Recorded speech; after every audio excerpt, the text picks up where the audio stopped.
يا لميكو كان قمنا قم جفتن كيو واللور ركو كيسا كفو قردن إسلام ما مورم ما رانو شكتن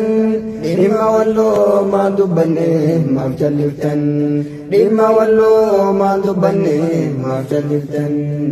واللو اندكاركو جما كيس كفتي دين دفنان دين دبتي ركافته هم بقني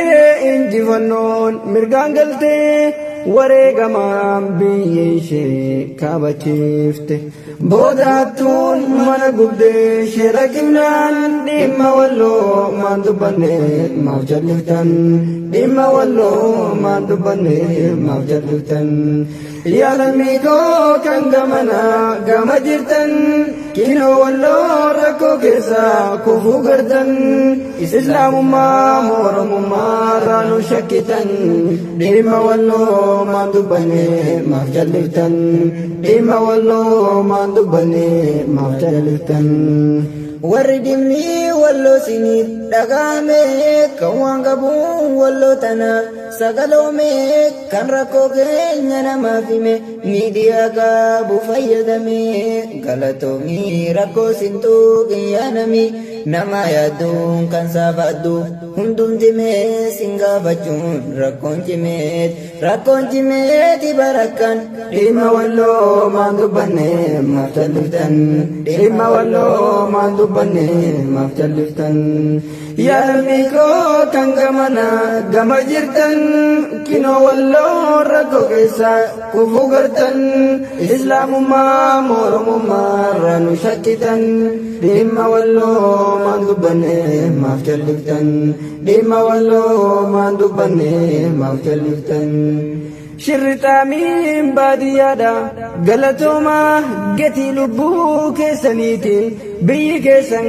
kabajamaa yaadaalawwan baadiyyaadha sintu cimaa rakkoon sin muudatin humaa ija kiyyaan dhaqeen arge dhagaynama mana gubaan sa'a soofan re'eesuma kan danda'an isaammatu kan dadhaban gubuudhuma kan gubame masjidumtu naannoo tokko sagal amma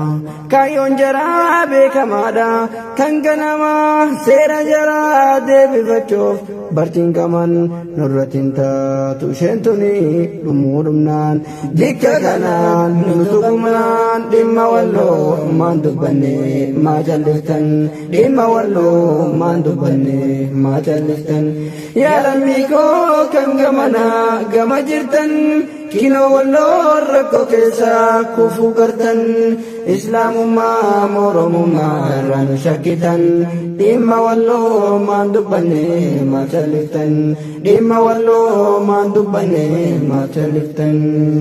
manni wallootti gubatee haadholiin haalatti argamu dubartiin reefu deessefaan waan garaa nama cinqamu afatala farraan qaban hin jiru waan uffatamu qoonqoo takka hin baafanne akkamiin soomuun maaliif kan cal jettanime maaliif timee callifamuun warri hawaasi sin beeku maaliif nuuf sochii dhiisuun faayidaa miidiyaa agarree kun dhokachuun sababa miidiyaa dhabuuti haikwaan hanga isaatti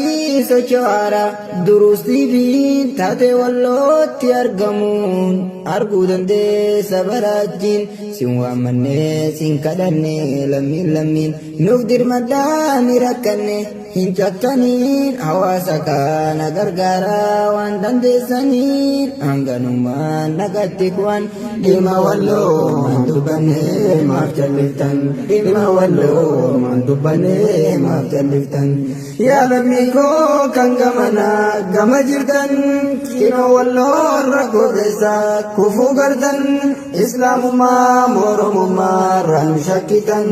dhimma walloo maan dubbanne maaf jalliftan dhimma walloo maan dubbanne maaf jalliftan yaa lammiikoo kan gama jirtan kinoo walloo rakkoo keessa kufuu gartan islaamummaa mooromummaa raanu shakkitan dhimma walloo maan dubbanne maaf jaliftan dhimma walloo maan dubbanne maaf jaliftan dhimma walloo maan dubbanne maaf jaliftan